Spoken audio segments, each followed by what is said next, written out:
تعالي أقول لِك إزاي تعملي الترمس بطريقة سهلة جدًا ومش هتاخد معانا وقت خالص، وكمان تحطيه في التلاجة لمدة شهر كامل من غير ما يحصل له أي حاجة ولا ينعم.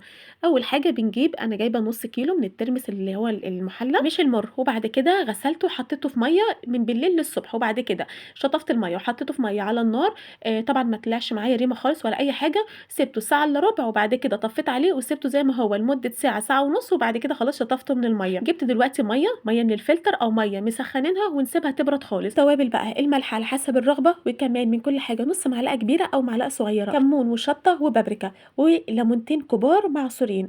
ده أنا باعمل كده نُص الكمية، ليه؟ لإن أنا مش هاتبّل كل الترمس اللي عندي، أنا خدت كده نُصّه وهو دوّة اللي أنا هاتبّله وأحطه في المَيّة بتاعته، ده بقى تاكليه يقعد معاكِ كذا يوم. طيب اللي أنا عايزة أشيله في التلاجة ويفضل كويس كده وما يكونش ناعم، باحط له بس مَيّة زي المَيّة التانية من الفلتر أو مَيّة سخنة ومبردينها خالص، وبنحطها في التلاجة كده نغطيها ونحطها في التلاجة، في علبة، في برطمان، في أي حاجة، وبكده خلاص هيقعد معاكِ أكتر من شهر وعمره ما هينعم. وبكده خلصت وصفتنا، وأتمنى الاشتراك في القناة.